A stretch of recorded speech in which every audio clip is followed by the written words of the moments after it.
Welcome back to Creative Alternatives. Today we are exploring creative city design ideas.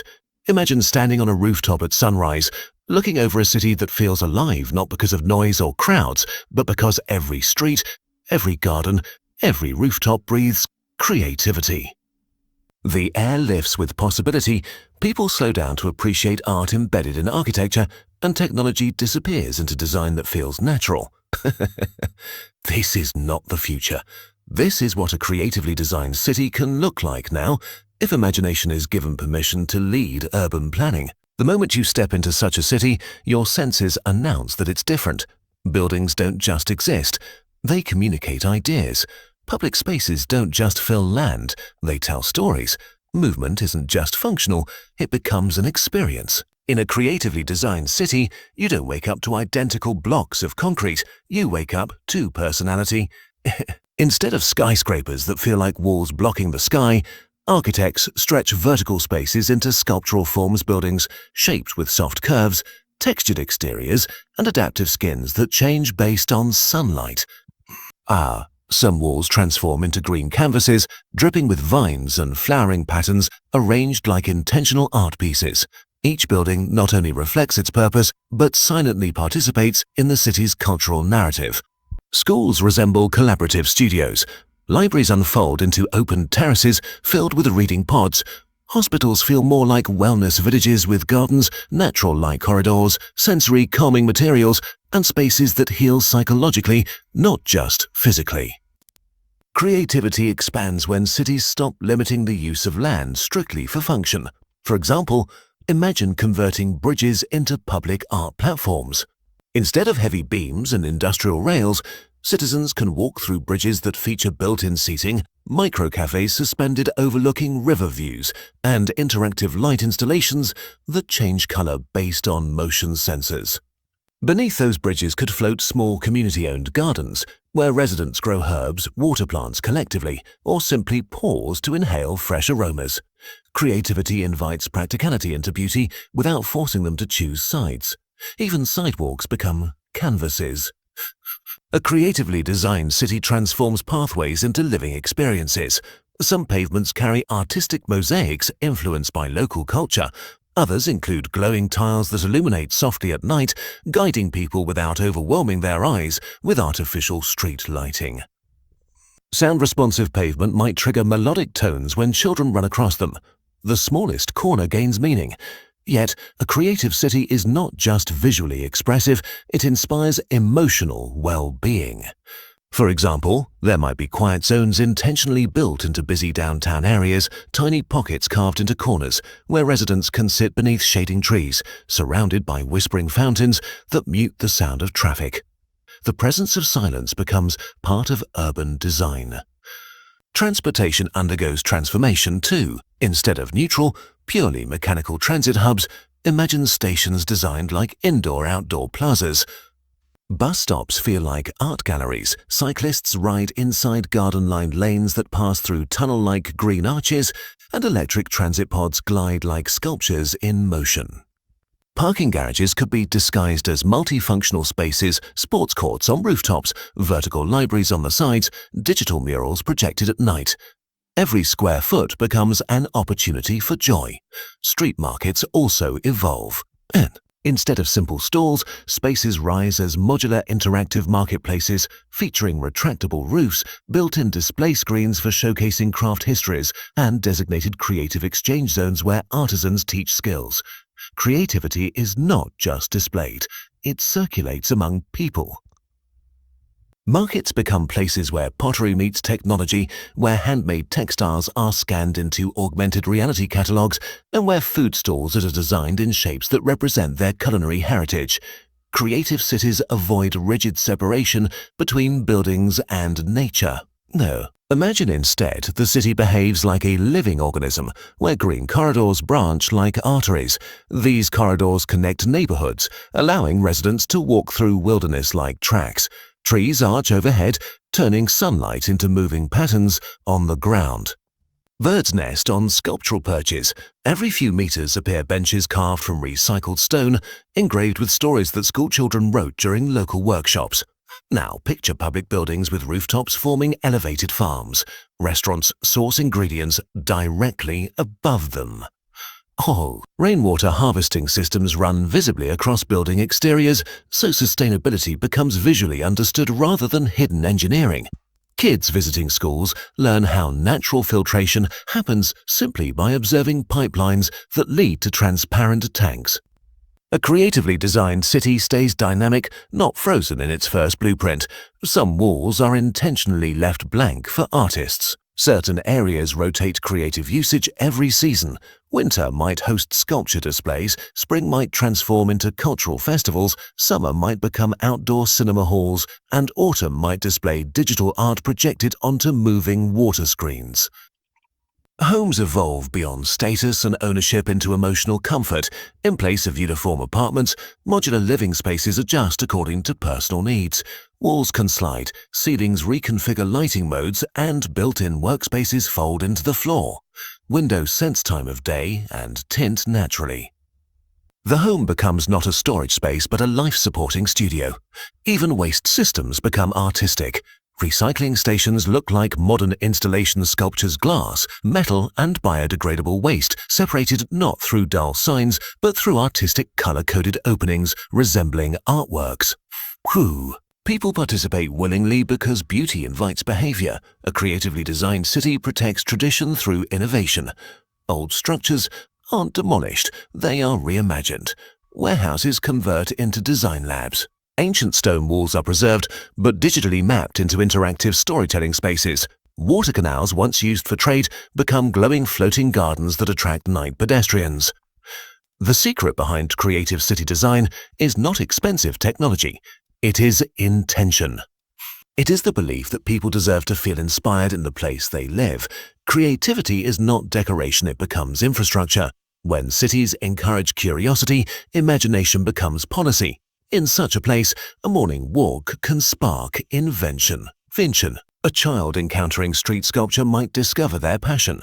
A worker crossing a garden bridge could find calmness before a difficult day. Seniors sit beneath glowing public trees that respond to biometric sensors, offering warmth and gentle light. Wait! Strangers meet not in commercial spaces only, but in shared creative corners where cultural experiences replace transactions. Ultimately, designing a creative city isn't about building futuristic structures. It is about rewriting how cities speak to their people. Instead of shouting efficiency, they whisper inspiration. Instead of isolating residents, they connect them through unpredictable, delightful encounters. Creativity turns urban life into a living experience.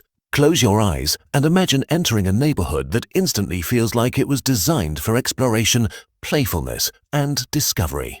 Before you even reach your home, you walk across stepping stone paths that glow faintly like moonlight, past murals shifting through projected layers of history, fantasy, and community stories. You hear soft instrumental music emerging from embedded speakers hidden in sculptural stones. Ends? Nothing feels accidental. Everything feels authored. This is where creative city design becomes deeply personal, where districts become chapters of identity, and where neighborhoods feel like curated experiences rather than zones of housing. A creatively designed district does not rely on maximizing density alone. It relies on maximizing meaning. Houses aren't arranged simply to fit as many units as possible. Instead, clusters form micro-communities, small groups of homes arranged around courtyards shaped like amphitheaters, gardens, or circular stone platforms. Each courtyard has a specific theme or purpose. One may be devoted to meditation, with soft sand, bamboo screens, and community seating loops. Another might celebrate local craftsmanship, featuring rotating artisan-made benches, metal sculptures, and interactive tactile walls that change texture when touched. Creativity becomes a way of living, not merely an aesthetic texture. Imagine each building customized visually, so architectural styles form gradients rather than repetition. One facade features ceramic tile art representing regional stories, another integrates sculpted relief panels, another includes playful window geometry that throws patterned shadows across the walkway. During the day, shadows become art. At night, lights become language.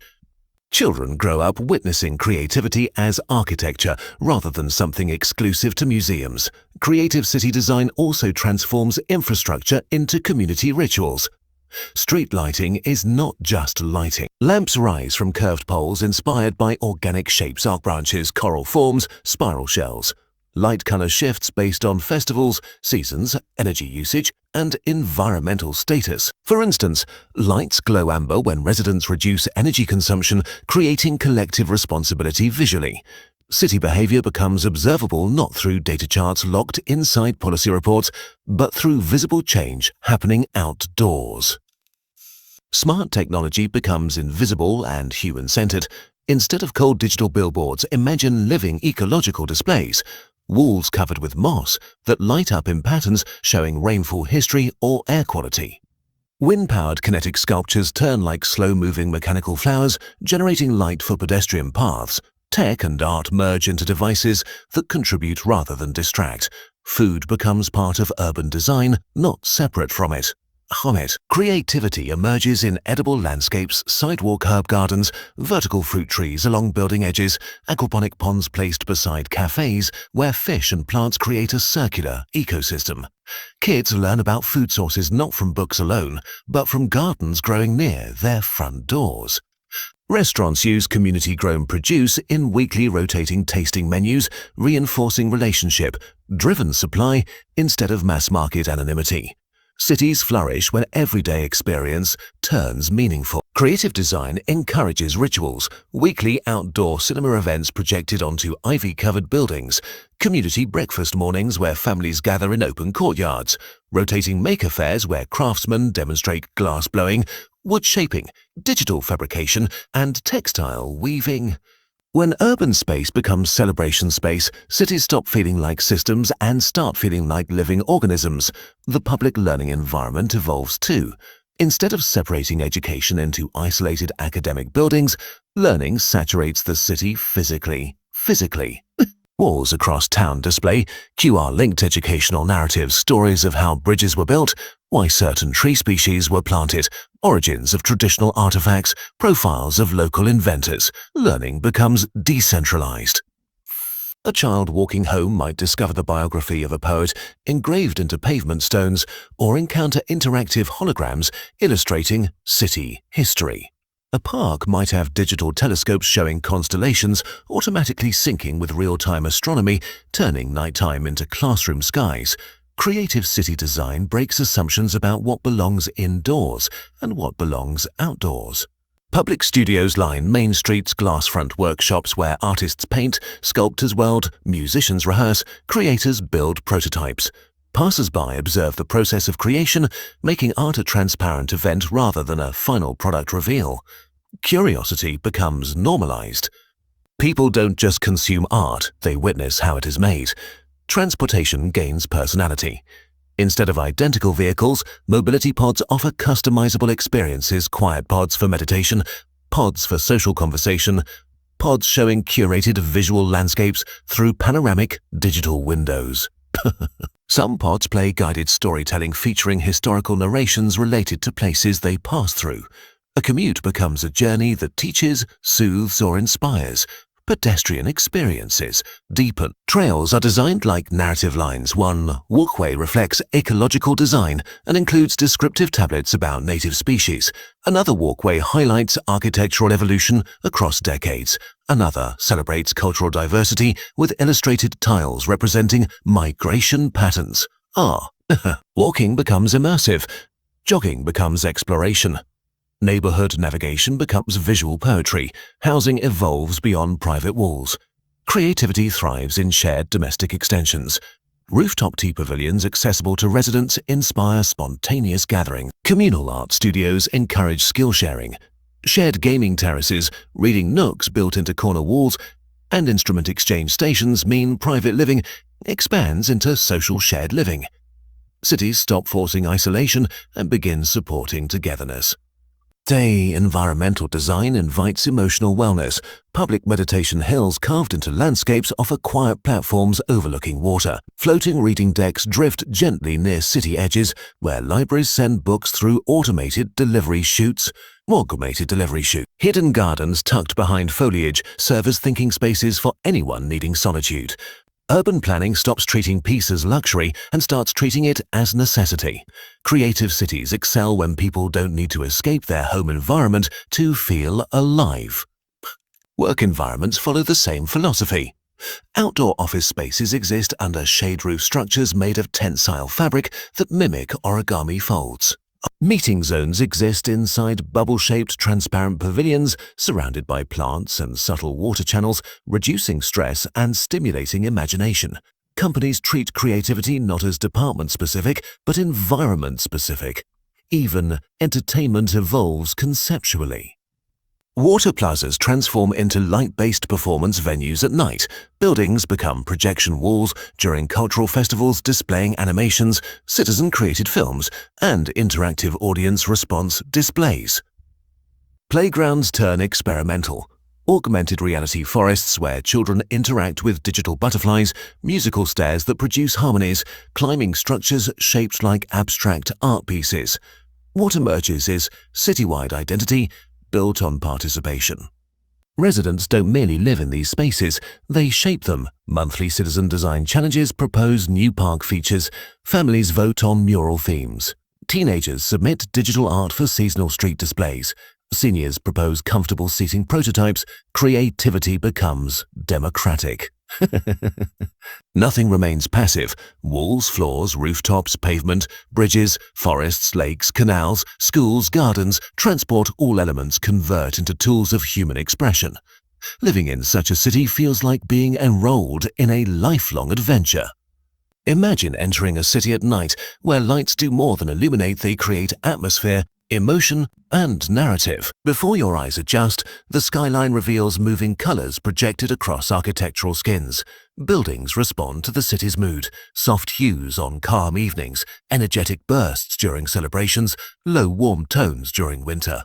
The streets are quieter, calmer, and filled with positive energy.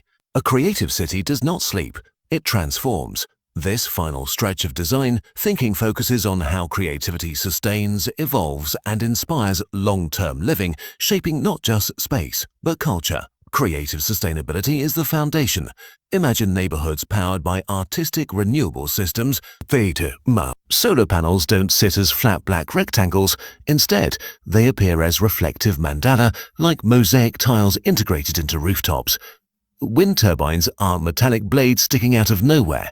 They resemble giant kinetic sculptures shaped like spirals or winged silhouettes. When energy is generated, the structures move elegantly, turning energy production itself into visual art. People can stand on hilltops and watch renewable power being generated like watching a slow, meditative performance. Water systems gain creativity too.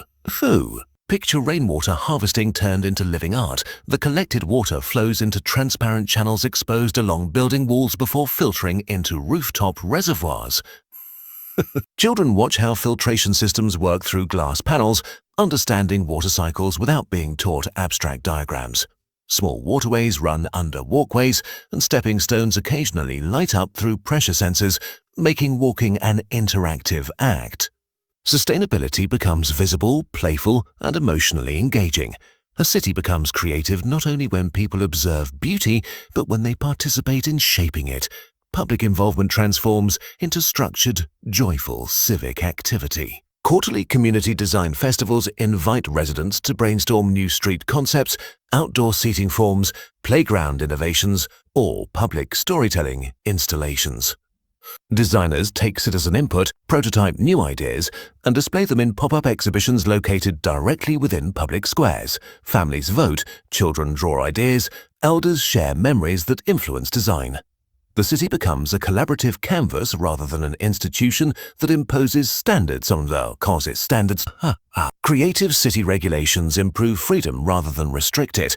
Instead of banning activities, guidelines encourage positive influence. For example, local artists receive permission to redesign utility infrastructure, electrical boxes painted into playful patterns, digital charging stations shaped like sculptural trees, pedestrian railings decorated with ceramic inserts. Instead of advertising dominating the environment, curated rotating storytelling screens play documentaries, animation created by local students, or recorded folk tales narrated by elders. Commercial space becomes cultural space. Museums transform outdoors too. Historical artifacts are not only housed behind glass, they appear as augmented reality experiences along city walkways. Someone standing on an old canal bridge scans an embedded symbol and suddenly sees a holographic ship loading goods from centuries ago. People learn history through immersive storytelling rather than instructional plaques. This is how heritage lives forward. Parks evolve into multi-sensory environments. Traditional lawns transform into thematic zones. A sound garden designed with musical sculptures producing tones based on wind. A scent garden with aromatic herbs releasing fragrance at various times of the day, and soft color-changing landscapes reflecting seasonal behaviors. Fragmented seating arrangements promote micro-interactions. Random strangers end up sitting near each other under artistic shade structures shaped like giant folded petals. Public spaces become catalysts for human warmth. Creative cities are emotionally intelligent. They design for vulnerability. Safe spaces for reflection exist throughout neighborhoods. Elderly residents get soft walking rails that glow slightly at night. Individuals experiencing stress can visit specially designed quiet domes made of sound-absorbing organic materials with dim, ambient lighting and circular seating that encourages grounding. Creativity makes emotional support visible, dignified, and normalized. Experiential education spreads into every discipline. Science becomes outdoor laboratories, public soil beds used for urban ecology studies, rooftop weather stations where schools track climate, open amphitheaters where weekly community lectures occur. Technology merges with local culture. Gamified tourism encourages exploration. Visitors earn digital badges while discovering cultural sites, artist studios, and natural reserves. Creativity inspires learning not through obligation, but through curiosity-driven interaction. Creative cities also celebrate failure. Innovation zones exist where prototypes can be installed, temporarily new playground designs, interactive fountain concepts, or alternative night lighting systems. If they fail, they get redesigned. The culture of experimentation strengthens growth, pushing beyond perfection into creative evolution. Public communication systems embody playfulness. Instead of static notice boards, digital display trees stand in plazas showing upcoming events, local news, and rotating citizen artwork. At the base, open microphones remain available for spontaneous spoken word performances. A city becomes alive when expression is not scheduled, it simply appears. Recreation spaces expand into imaginative realms. Floating performance stages on lakes shift positions depending on event types. Bridges transform into exhibition corridors where artists display physical and digital work. Winter months bring interactive light sculptures forming glowing walkways. Summers host projection-mapped outdoor theaters that turn buildings into cinematic landscapes. Public celebration is embedded into infrastructure, not dependent on temporary rentals or artificial structures. Economic creativity thrives. Local artisans run design incubation centers where they collaborate with material scientists and engineers. Fashion designers use recycled materials sourced from architectural waste. Furniture built from repurposed hardwood beams carries QR codes linking to its original structure history. Creativity fuels enterprise not in isolation, but through cooperation. Cultural integration becomes effortless. Instead of centralized cultural buildings, the city becomes a cultural organism. Each district contains micro-expressions of identity. Immigrant communities showcase craft traditions through rotating displays. Walls feature multilingual poetry. Public kitchens host ethnic food nights. Festivals unfold across streets rather than stadiums. People don't need a ticket to experience culture. Living itself becomes cultural immersion. Creative cities encourage global learning while preserving local soul. Students from around the world visit not just to observe, but to participate painting murals, helping craft new public benches, designing augmented layers for historical sites. Residents collaborate with them, blending local wisdom with external innovation. The city becomes a global classroom. Over time, these creative interventions influence personal growth. Residents feel connected to their landscape, not alienated by it. Children develop design literacy early. Teenagers value public space. Adults feel proud of the place they inhabit. Seniors contribute knowledge visibly, leaving legacy in physical forms, mosaic tiles, engraved stone poems, sculpture gardens. Eventually, creativity becomes identity. People say, "This city makes me want to imagine more." And that is where the transformation becomes permanent. The city no longer waits for new construction to evolve, it evolves through mindset. When a city becomes a stage for creative living, its beauty is no longer superficial. It becomes emotional. It becomes intellectual. It becomes communal. And when people move through such cities, they don't just survive, they feel awakened, inspired, and deeply connected to the world around them. That is the essence of a creatively designed city, a living masterpiece shaped not by architects alone, but by the collective imagination of its people.